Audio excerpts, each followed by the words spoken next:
Having a voice stretches far beyond being able to speak.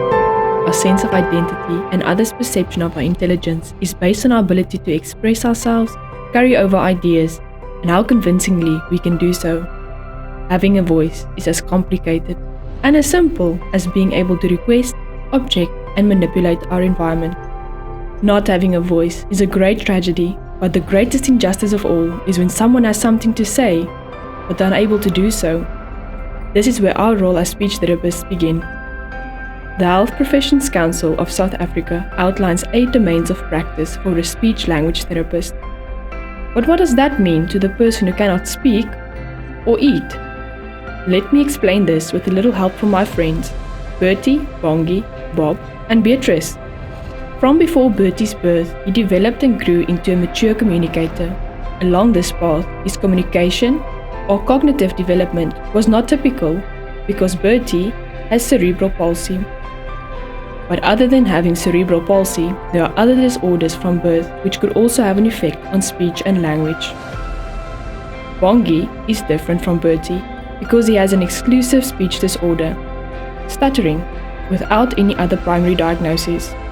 Specific speech and language disorders include anything from fluency, speech sound production, or a specific language disorder. Further, Bob and Beatrice are adults, but also benefit from speech therapy. Bob is interested in voice enhancement since he believes a more professional voice will land him that promotion. In Beatrice's case, she is advanced in years, already has a hearing impairment, and recently had a stroke as well.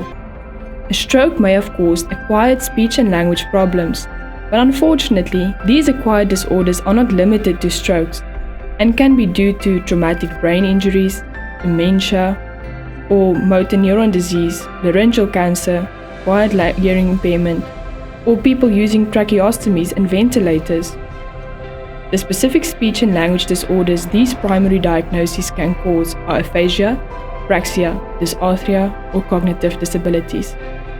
Speech therapy can provide communication intervention for Bertie, Bongi, Bob, and Beatrice, but there's more. This brings us to feeding and swallowing.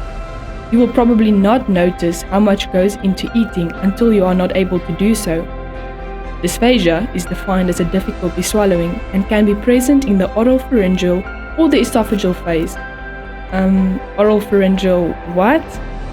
In other words, it is any difficulty a person such as Bertie and Beatrice can have with chewing, biting, sucking, moving food from the mouth to the throat, moving food down your throat, not the airway, and the opening and closing of the esophagus, aka the tube that connects the mouth with your stomach, as well as how the food moves down the esophageal tube. Further, it can also be any difficulty with feeding, or even picky eating. So yes, if you experience any challenges with communication or swallowing, to any extent, contact a speech therapist in your area.